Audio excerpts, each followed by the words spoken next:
Okay, the meeting is being live streamed onto YouTube. Oh my God, I'm so excited. Why is it so blurry in the background? Guys, I am sorry, but YouTube was giving us a lot of problems this morning. I don't like this blurry background. I'd rather you see what was going on. I think I was just messing with it. We had big problems with YouTube this morning, not recognizing the camera, so I couldn't stream to YouTube directly. I can do it through Zoom. Weird.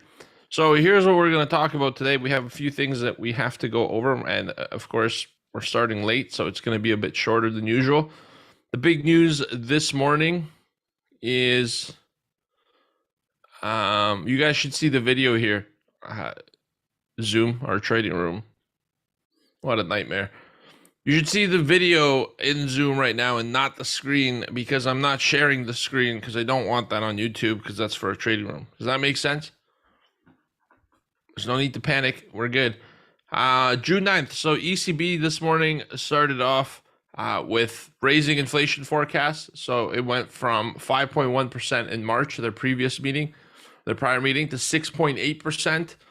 All right, at their latest in June. So in just a few months, massive revision upward to inflation. All right, in 2023, they saw inflation at 3.5% versus 2.1 prior in March. And for 2024, they see it at 2.1% versus 1.9. The further out you go, the more likely you are to make a forecasting error. So what's troubling here is 6.8% inflation revised higher from 5.1. That's a massive revision.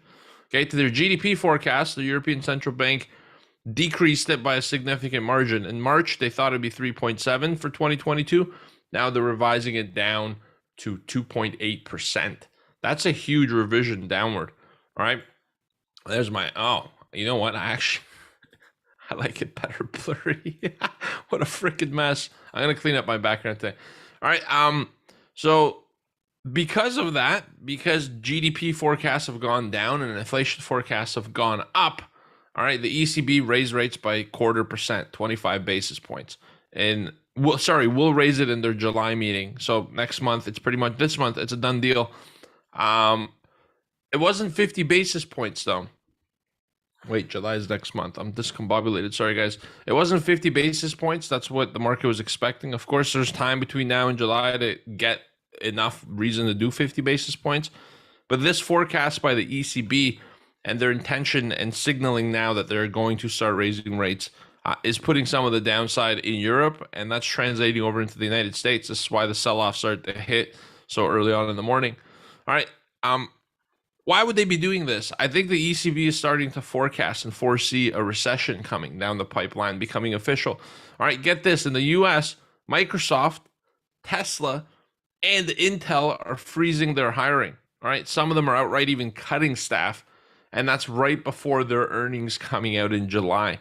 So isn't that convenient to have the book of knowledge of your business, to have your cash flow and your balance sheets? All right, cash flow is your income statement, basically, and to look at it and say, we need to fire some people to lighten the load. All right, why is that? Maybe expenses are getting too high. Maybe they think that in the future they won't need as much labor. All right, maybe these interest rates are starting to impact the market because things are getting more costly. Maybe all these supply chain issues, there's demand, but there aren't any goods or products. Maybe these supply chain issues create no work for people, and companies are saying, you know what? We can't continue to staff anticipating supply chains are going to get better when they're actually getting worse. So this is not good either. All right, that's another recessionary thing, considering those are massive companies from the S&P 500 cutting their positions outright, and some of them freezing hiring at these big companies. This is very, very important. So now we have two things that isn't that great. Tech companies freezing hiring, and then we have ECB. Markets are down across the board. Futures were up in the US. They've now switched it down. Crude oil is down 0.3%. Gold down the same. Bitcoin down 5.5% to under 30K.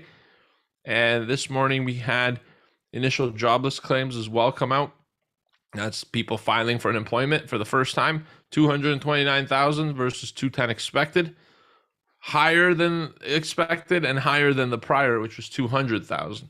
So more people filing for unemployment. Now that's a third chip on the shoulder of the stock market.